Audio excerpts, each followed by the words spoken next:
Welcome to Get Rich Without Being a Bitch. This is the place to hear real and raw conversations about what it takes for female entrepreneurs to achieve financial success and live a rich life. I'm Vanessa Shaw, author of The $1 Million Question, and your hostess for this podcast.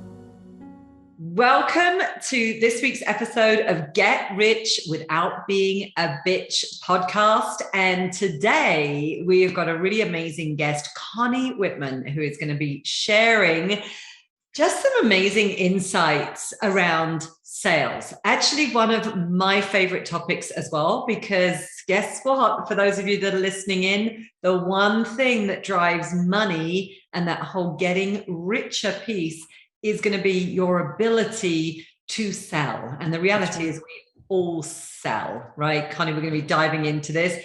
However, we've all got most of us, let's say we've all got, I shouldn't say it that way, but we've often got an inherited mindset around sales that is not helping us. And I know that I did way back when I first started to get into sales, I did as well. Connie, what I'm really excited about our conversation today is that you are on a mission to actually change the sales game. And I love that because it's important.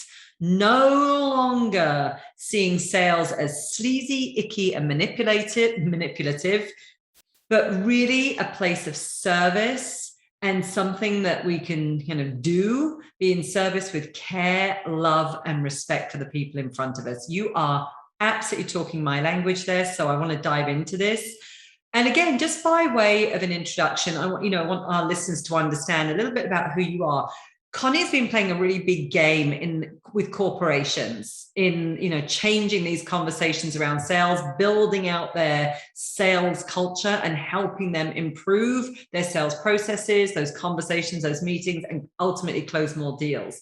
COVID also has given some new opportunities to Connie's business, which means that she's also been able to work with a lot more small business owners, which again are primarily our audience here, and really helping them to understand, what's not working in their sales conversations. You don't need to have more of them. What if you could be having better, even less of them, and closing more deals? So that's what we're going to be diving into today. Connie, welcome. Thank you so much, Vanessa. I'm so excited to be here.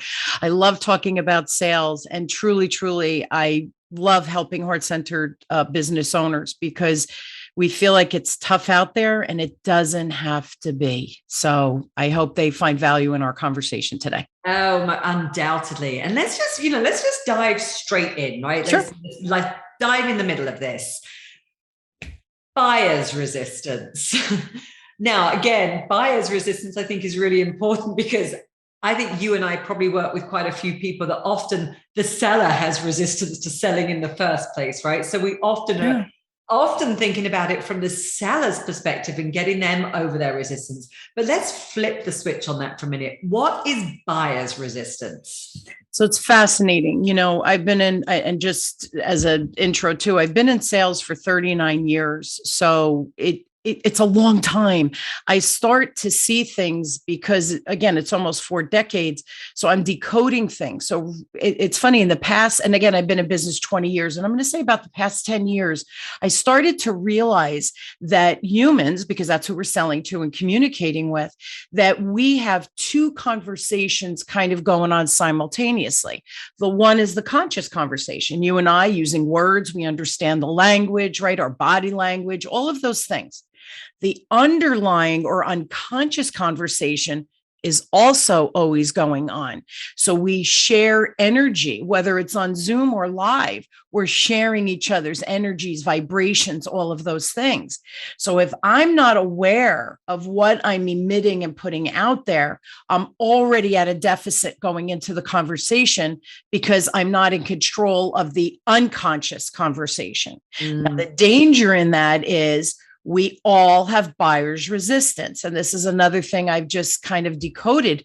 We have 5 layers of buyer's resistance. And I'm going to tell you where they came from first, and then we could talk about the 5 layers. But you, me, and you already said it, Vanessa. You said we as sellers sometimes put ourselves, the client's not going to want this. So we start putting the objections in front of us The client hasn't even said anything. Mhm. So you have that mindset. But now from the client's perspective, where does this buyer's resistance come from?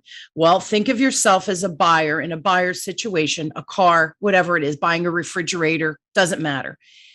Immediately when you go in and they come over and they start helping you, you're on guard. When's the pitch coming? They're going to sell me. What objection should I use? I'm not ready. I don't have the time. Too much money. We already start going through it because we have been taught through the Wolf movies like Wolf of Wall Street, Madoff, right? De Niro did a fabulous job portraying Madoff. Oh my gosh. Yes. We could do a whole podcast on that one, actually. Because he's brilliant. Yes, amazing. But that whole thing, he didn't have licenses. It was a house of cards, yet it got through, and pension money was thwarted. And then you have Glenn Ross, which is another one. Always be closing. We've been taught through these movies, salespeople are scum. And so because we feel that way when we start selling, it's under that little microphone in our head going, oh, you're going to the pitch. Oh, you're going to get objections. So I believe that now that we understand there's 5 layers of buyer's objection, here's the reality. If someone schedules time with you, there was something that was compelling them to say, I think I'm liking something here, but right, the big buts there, that's the layer, the layers of objection. At the end, if you do a good job breaking down the layers, trust me, you will never get an objection again, because you want to be talking to or speaking with the objectionless buyer. They're there. You just have to break down those 5 layers before you can get to them. And we all have it. We all have the layers, and we are all in a position of being an objectionless buyer. The other person has to make sure that they're addressing us personally. And that's one other thing before we can talk about the layers, Vanessa. But the other thing I believe, I don't care who your client is, no one is cookie cutter. Yes, they might have a similar situation or problem, but logistics, timing, age, they're different. So please, that's another thing. We talk about 5 layers of resistance. You have to understand that on the personal level with the person, right? Whoever your objectionless buyer is. And that's when you're in control of the subconscious conversation. So that just all makes sense. Let me stop you right there. You've just poured in a ton. And I know. We're just getting started. That's why I was like, let's just dive into this. I think there's something very interesting, right? For me, I work with a primarily female audience, right? We're a massive advocate for women in business, right? And a few cool guys. And I like, again, the cool guys that are listening into this, because there are a few, we love you too. And here's what I think is interesting, is you said, even those examples, right, that we've got in the media, and by the way, we've had them in business as well, right? As you say, media and everything portrayed across the board. Sure. It's a very male masculine model, right? It's incredibly rare. And I'm trying to think, like, what are those examples of even salespeople that would be women? So it's a very masculine model. We see the very kind of, as you say, slimy, sleazy, right? No, the types of people that we work with want to be in integrity. They want to be doing good work. Their biggest concerns are not, am I going to, how do I rip somebody off and get away with it? It's, oh my gosh, I was so concerned that, I would be seen as manipulative, seen as overly pushy, sleazy, doing bad work in the world. And in fact, they're going to back off, right? So horrifying, yeah. Because they're like, no, I don't want to be seen that way. So what I love is that sharing that we've got these models that we see through media that are, of course, they're not all overdone. Madoff was a true story, unfortunately. Sure. Wolf of Wall Street, and these kind of, exaggerated personas. And I think we've got to understand here is that there's a different way, right? What you're getting to is, yes, we see those. Yes, we've all had bad sales experiences. They may have been recent. They may have been a long time ago. They can still be happening because other people haven't shifted their way of doing sales. They're still stuck in the 80s or the 90s or wherever. And they haven't got up to speed. And what we're looking at here is a far more sophisticated, dare I say it, right, Agree. sophisticated, and understanding at a human level actually what we're all kind of going through underneath the surface in terms of those layers of resistance. And there are ways to, elegantly navigate those things. So Absolutely. We are emotional beings. yeah. So when we buy or compelled not to buy or to buy, there's an emotional charge there. See, again, that's that unconscious conversation that we don't think about because my pitch is so good. My product is so good. My service, I'm so good. They should just hire me, when we never really get to know what the client's situation is. And that's where the danger comes in. Can I just share a really quick story? So Yes, this is what I mean by don't be cookie cutter, right? One of my corporate clients, this was many years ago, Connecticut. So it's about 3.5 hour rides from me here in New Jersey. And I get there and there's many people in the room. I was presenting to a group and the CEO walks in, they introduce us and he says to me, "You don't have a PowerPoint?"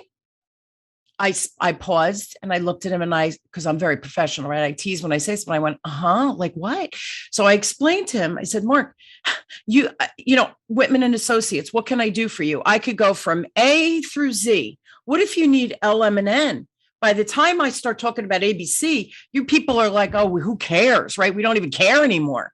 So I said, today I'm here to fact find. I know. And then I thought, he doesn't think I'm prepared. So I went through what I knew about the organization, through their website, who the players were, all of that. And I said, but here's questions I don't know the answer to. What have you done? What does your culture look like? What is your technology to support your sales team look like? What is your infrastructure? And I just like, and he looked at me and he tilted his head. And Vanessa, I thought, I have the business. I think I just got the business. Well, we sit down and he says to the team, his people around, "Connie's going to ask us a whole bunch of questions and he reiterates what I say. And he looks across, we're sitting across from each other, Vanessa, and he looks at me and he goes, "Right, Connie?" Now I'm dying. I'm like, yeah, that's what we're doing today.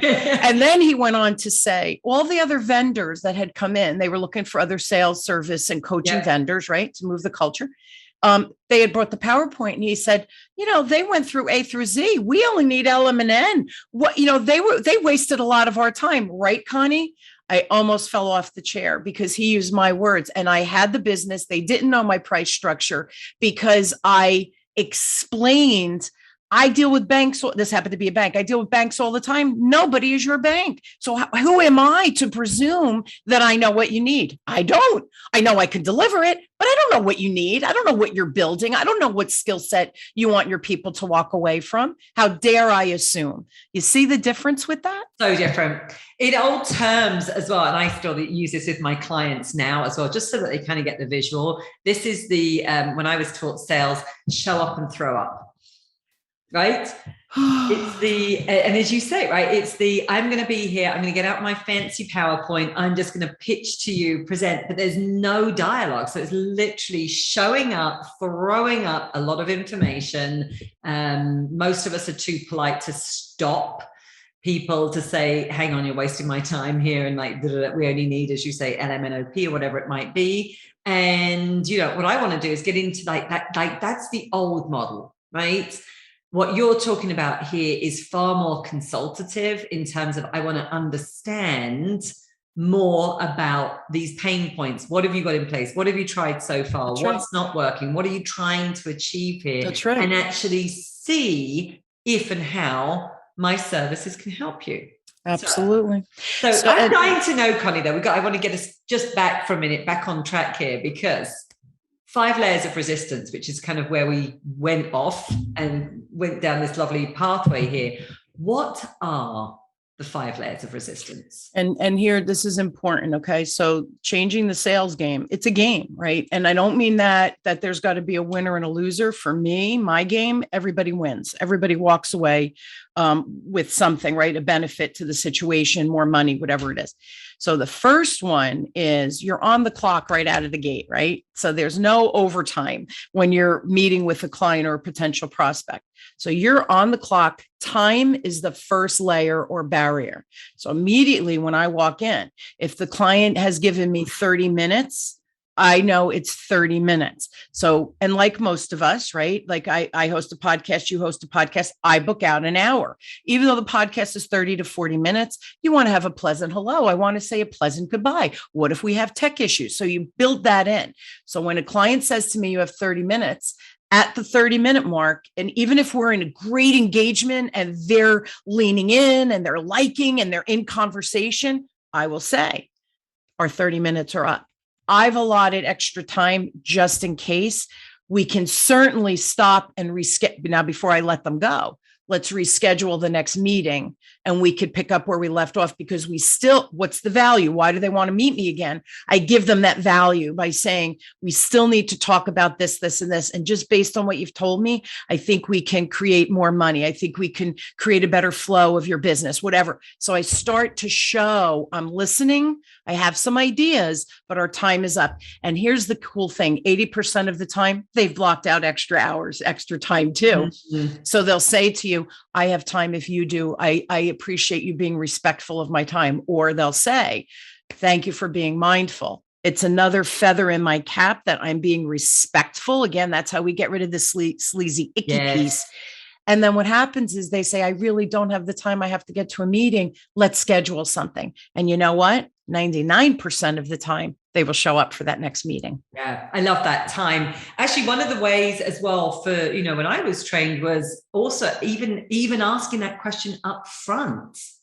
So, again, two ways to do it, right? But again, I do agree with you, the time. So, back in the day when I was in Europe and I was, again, selling into corporations, very busy people, even when we had the 30 minutes on the agenda, my initial question was, we've put 30 minutes on the agenda. Is that still okay for you? Because again, I actually, right? And that's another way, again, it's the same piece. And it was just around understanding that if they had, if there was something really pressing, or if they were going to get fidgety at 20 minutes because they'd overscheduled and there was something out there, I wanted to know, right, up front. And again, as you say, most times it was the case of, no, we're good. Like, let's dive in. But it's that respect around time and then making sure that we stick to it. And as you say, if you get to the place where you're running over, let's recontract around that. And I do want to comment, because you just said something real important too, Vanessa, right? If they are antsy because they know they have to get to another meeting, they're not listening to you. Yep. And they're disengaging. So I had that happen to me once. And I said to the client, I said, I know you keep looking at your watch. I know you have a lunch you have to get to and we have a hard stop. Trust me.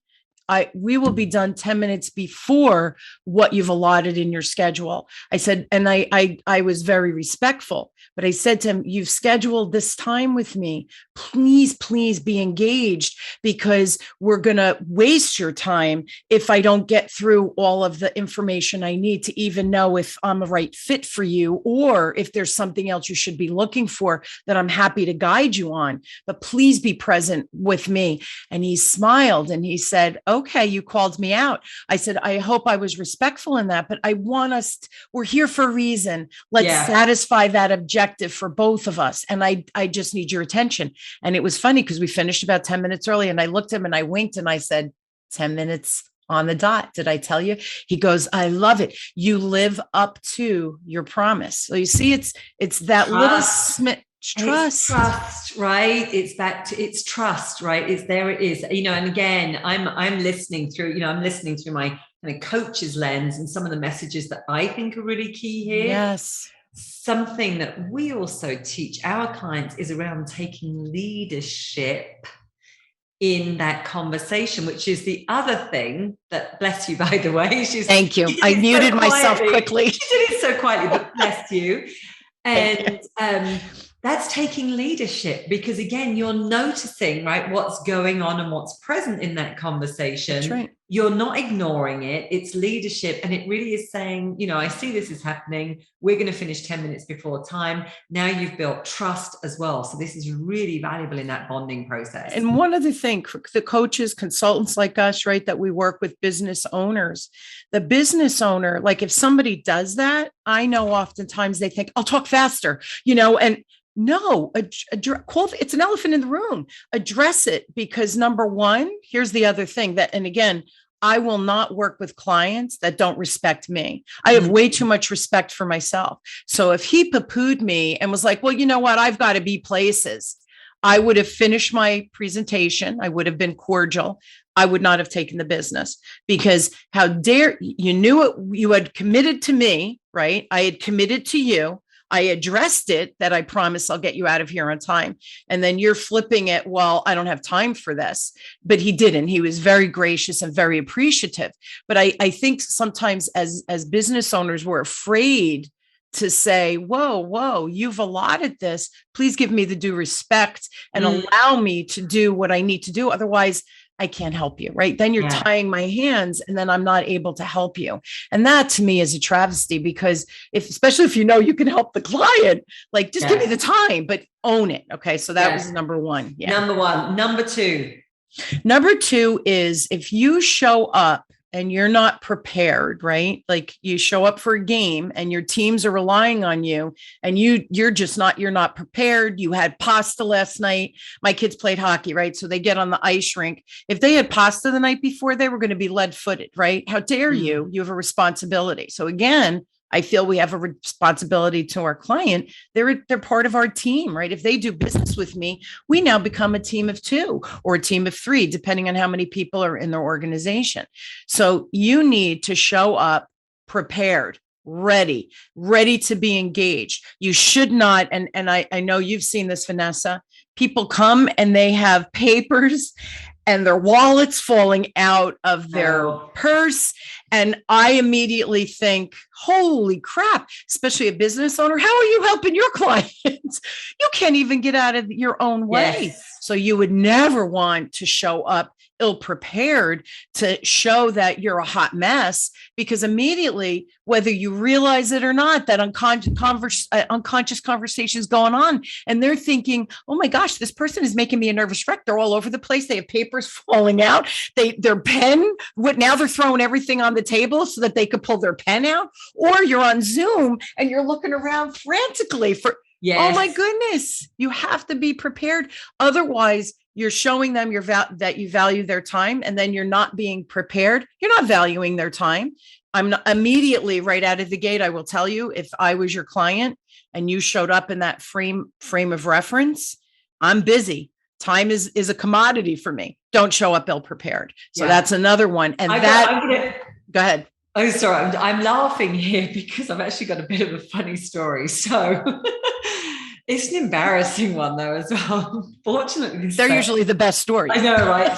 Fortunately, the sale was already done. However, and I think, there are going to be times, I'm saying there's a caveat to that, and I totally get it. It's like, be prepared, be organized, have your notes, have your questions. Absolutely right. Don't look like a hot mess, because yes, it's going to erode trust. And I would totally be looking at that going, okay, how can you really be helping me here? Because I'm seeing the way you're showing up.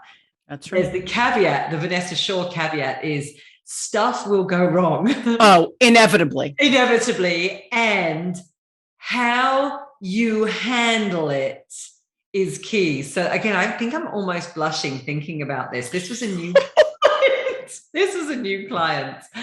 And I can't even remember who the client was, because at the moment, all I can think about was just how embarrassing it was for me. Sure. They had shown up in the room, and we used to do VIP strategy days. Sure. And like it was a whole day where we'd map out their strategy and whiteboard it and everything, highly creative and spontaneous, and just a lot of fun. And they'd flown in from somewhere for this day. And I had a bag. So I had my bag that I would have had, like, I guess, laptop and notes and everything in on a chair, as well as my purse, right? Sure. And they were on a chair, and whatever it was is I knocked one of them. And I can't remember which bag it was, but whichever bag it was that I kind of just caught my elbow on or something was open. And with that, this bag, it didn't just like slightly tumble off the chair. It did a massive kind of like flying off the chair. Crash. And all of everything that was inside it, including tampons. Of course, right? It's just like the whole lot. It was like, I don't know what was in that bag. And by the way, I typically I'm not somebody that has a lot of junk in bags, right? But on that day, it just seemed to, when you've ever like spilt some milk and you're like, how far did that milk actually go across the kitchen? This was one of those moments, and it was the contents of my bag. And I could feel myself hot and blushing, and it was in front of them.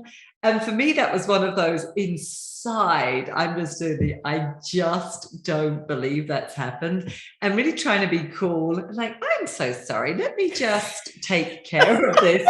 And it literally was like, I'm very sorry. Let me just take care of this. Pick it all up, scoop it in, put it on the floor so it didn't happen again, and then proceed to deliver like for about the next 7 hours this VIP strategy day. And by the way, if you are that client that was actually in the room at that time, because as I say, at the moment, all I can remember is my embarrassment.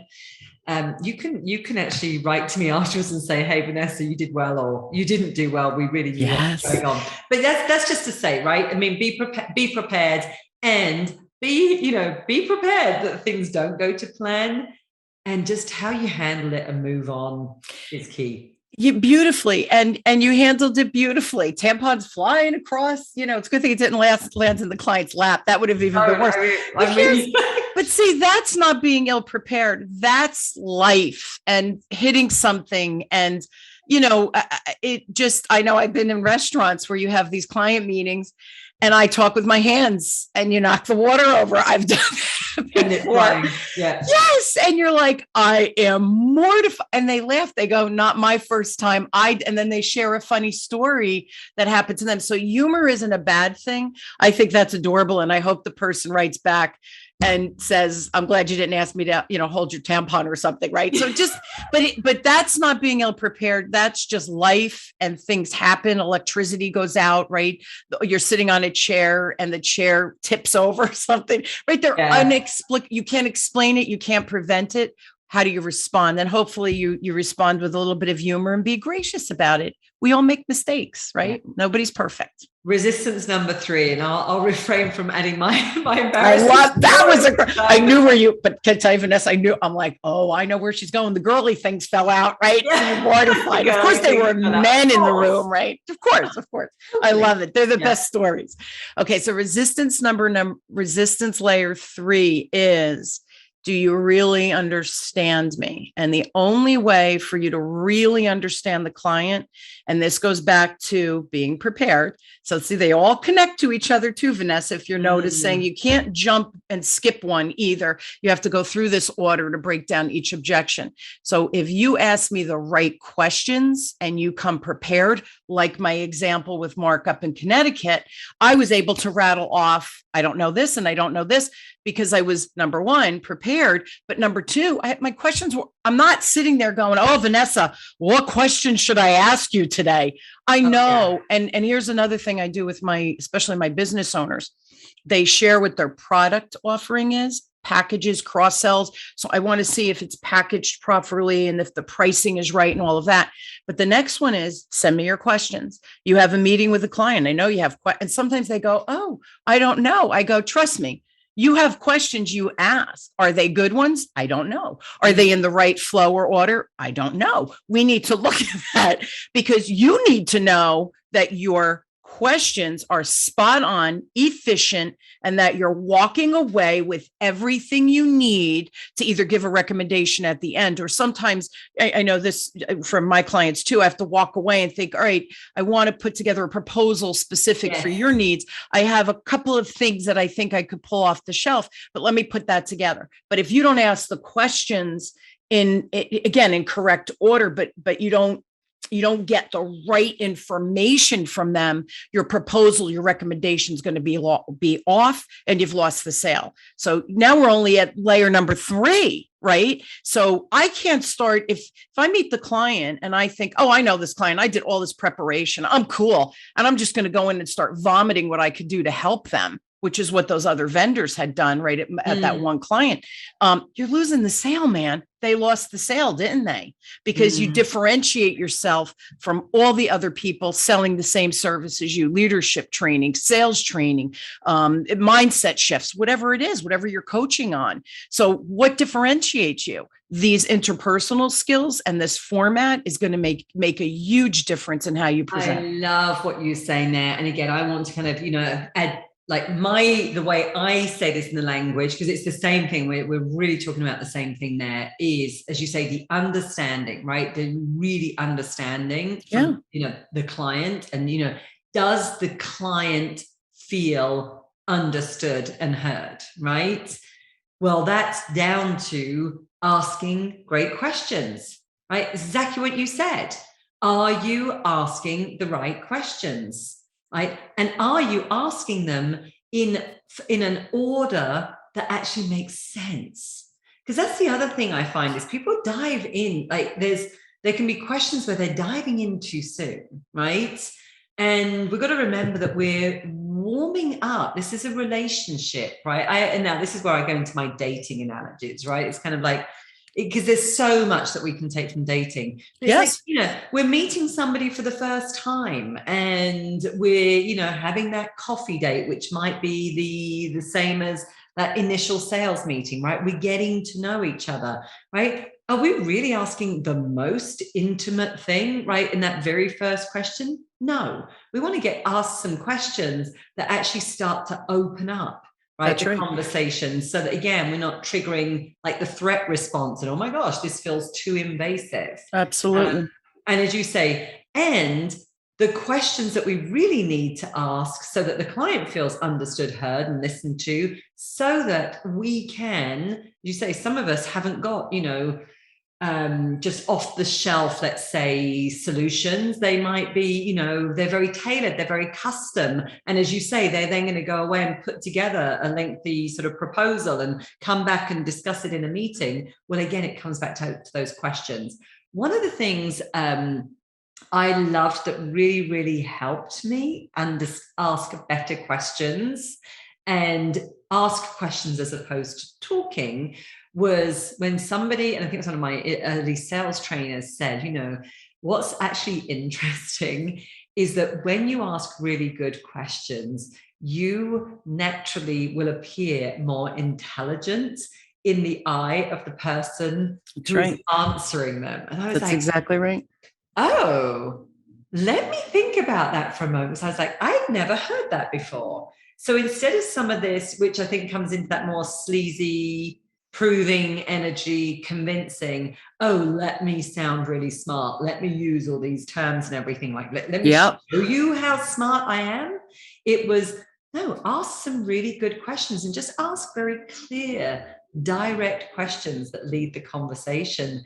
And if the recipient of those questions is now getting a level of clarity around something that they previously weren't clear on, you actually look like this brilliant person. I was like, oh my gosh, this is genius. And by the way, for anybody listening, this is a whole load of weight off in the sales conversations. That's right. It's so much easier to ask good questions and then listen as opposed to thinking about the perfect sales pitch. And goes back to the first two layers. If I'm super prepared, I have prepared questions that I know are the questions I need to be able to give a clear proposal when the timing is correct, right? Or write the proposal or whatever.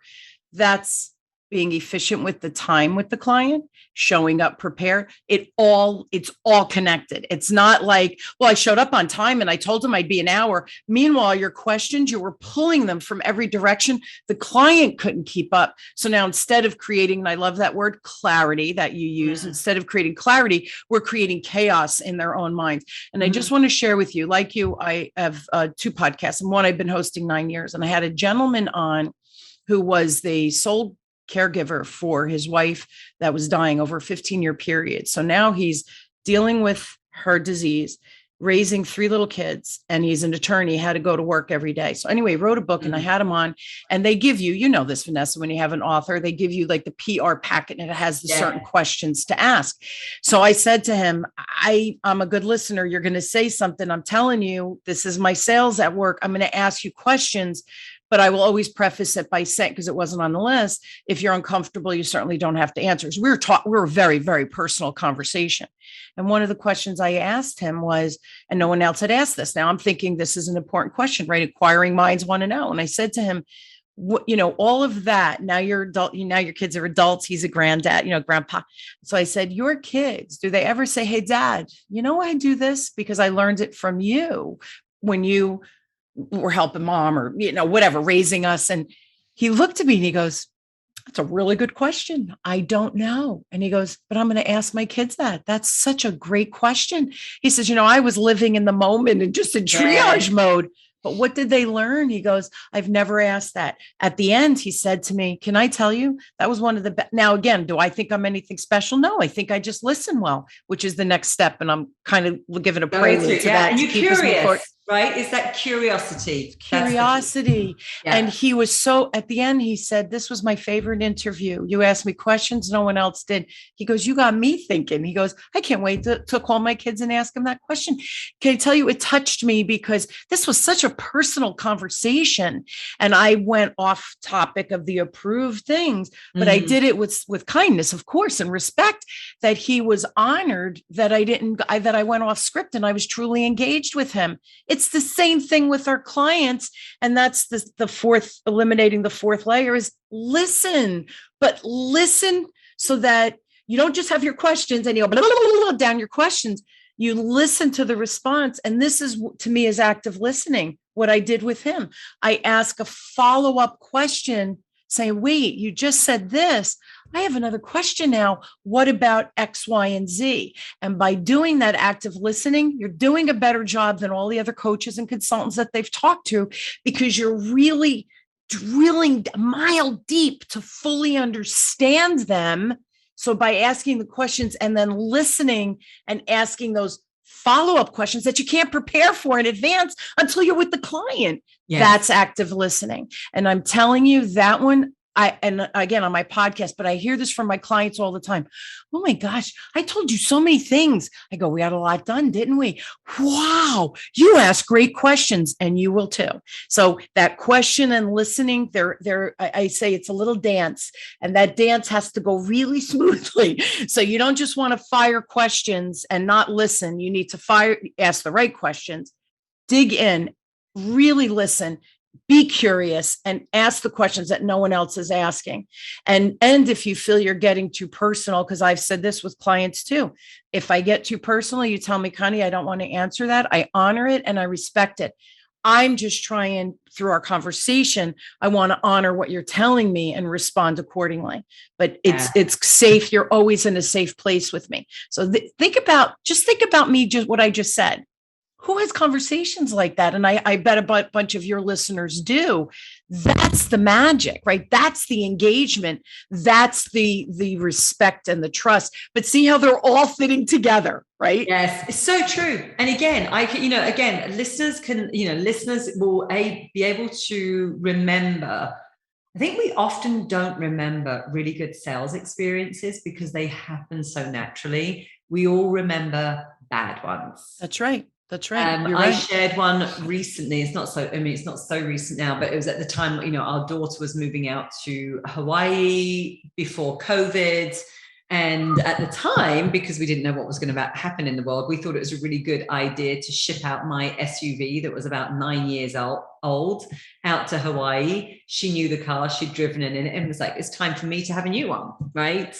And we'll ship it out there. It was cheaper than buying something on the island and all the rest of it, right? Kind of the logic all made sense. And so in the short time that she was actually out there before COVID hit, and then she actually had to come back. And by the way, we had to ship the SUV back as well. So it's well-traveled. COVID! I know, right? It's well-traveled. It came back with quite a bit of sand. Anyway, that's another story. In that time, we started to look for a car before COVID happened, and we were housebound and like, we're not even going out anywhere. We don't need a car. And we started to look for a car, and we were really, I love this car so much. And we were basically really looking at very similar, or are we just going to buy the latest model? Right? This was going to be 9 years, 10 years old. And I've shared this experience again of going to, and it was the car place. And unfortunately, this was a woman, so I can't even say that this is a male way of doing it, but the old school way of doing sales. And I was very upfront because, I think I'm actually a good buyer in the sense that I know sales, and I'll present with very honestly upfront. Yep. Listen, I'm really in the early stage of researching this, which is actually the words that I said to her. We're actually in the very early stage of looking at this. We're considering this. It's also, it goes against the business as well. So we've got some other numbers to know, and I'm looking for some information. So I really presented it up front. And immediately it was that I felt like I wasn't being listened to. Right. So again, that question that then came, and I wouldn't be able to remember today what the example was. It was just a question that was taken from a script somewhere. Yep. Right. Yep. And, we kind of went through this again, and I had to reiterate so many times, listen, we are, this is very early research. I'm looking for some numbers of her. And again, her agenda was not to serve me. Her agenda was to fill her quota for sales. That's right. That's right. And ultimately, because we actually happened to have a very good relationship with the dealer, we actually had to go higher up to say, you're probably going to lose a sale from us. And unless this person needs to be removed from our account, because I'm not going to go and deal with this every time. That's right. This is just very unpleasant. Versus we are actually now, again, we didn't end up buying a car because of COVID. We're actually now back in the process again. We have, there's new models on the market. So I'm actually looking at now actually changing. And such a different process that we're in, of somebody that's really listening, that's really, getting an idea of what, Vanessa Shaw is actually looking for, and noticing the pieces that I was really excited about in a car. Sure.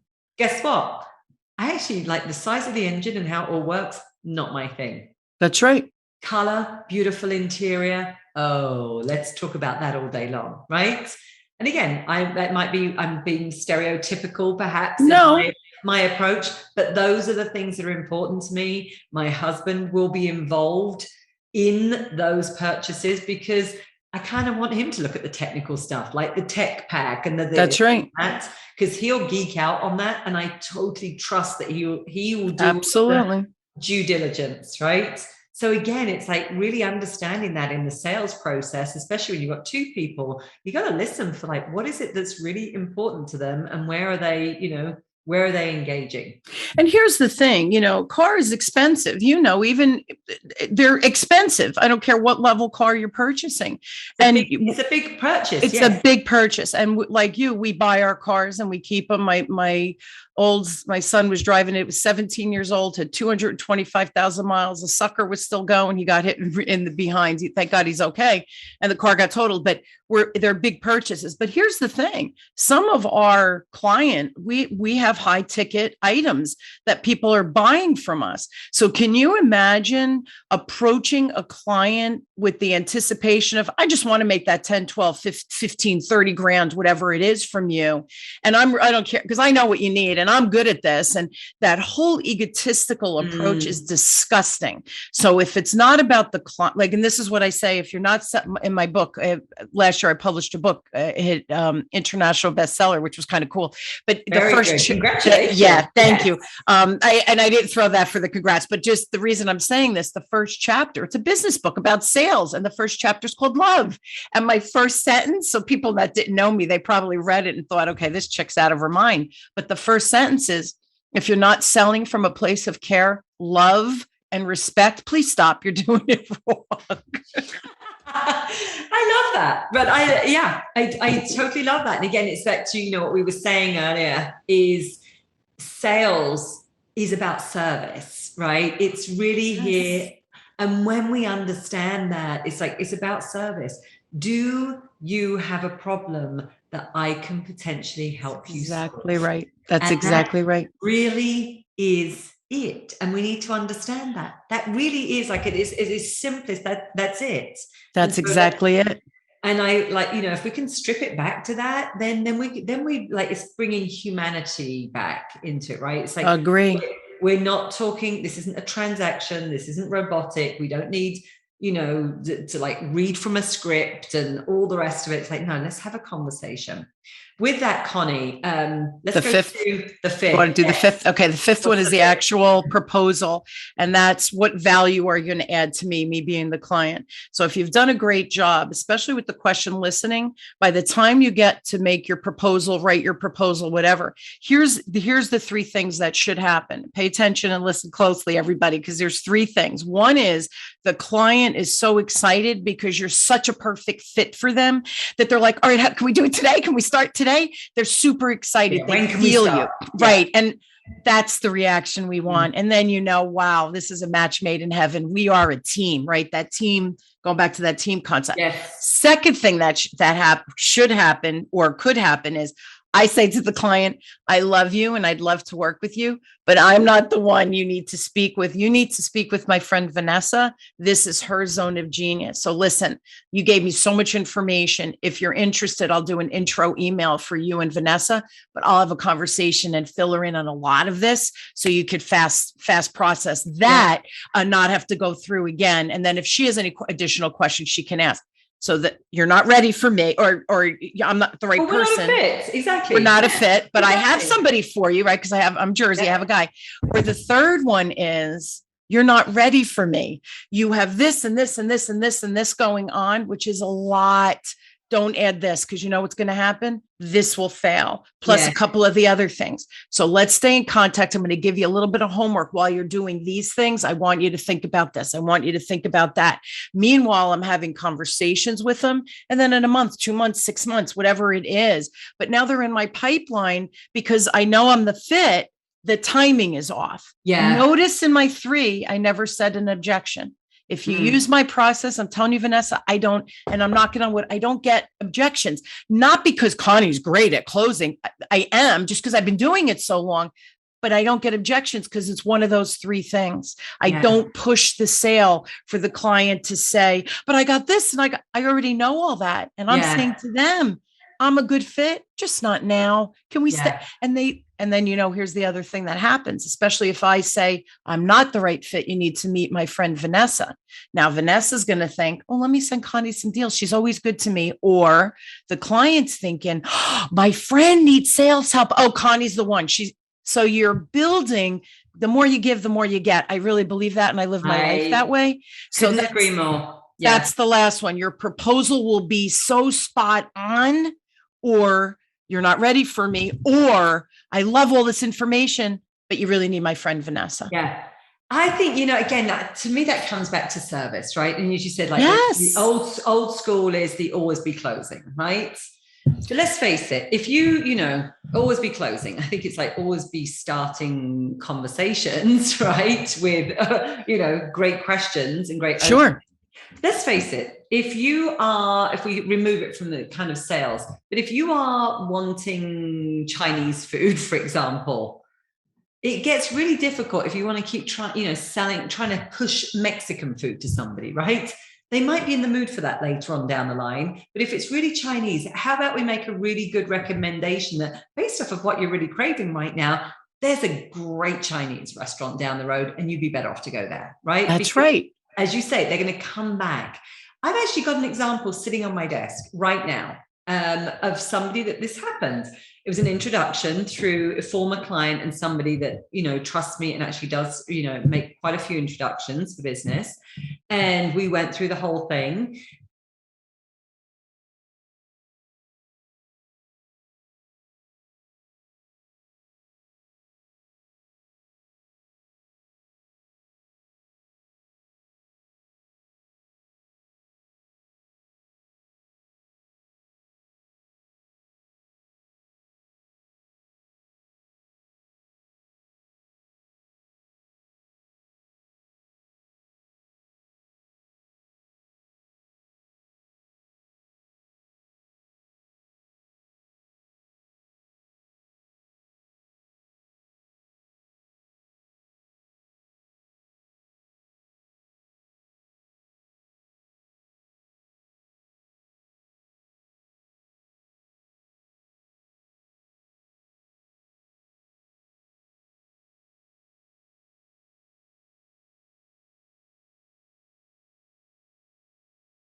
is, and I would try to make an educated guess, but choose to move forward. You can always shift, but choose to move forward. That's how I face my fears.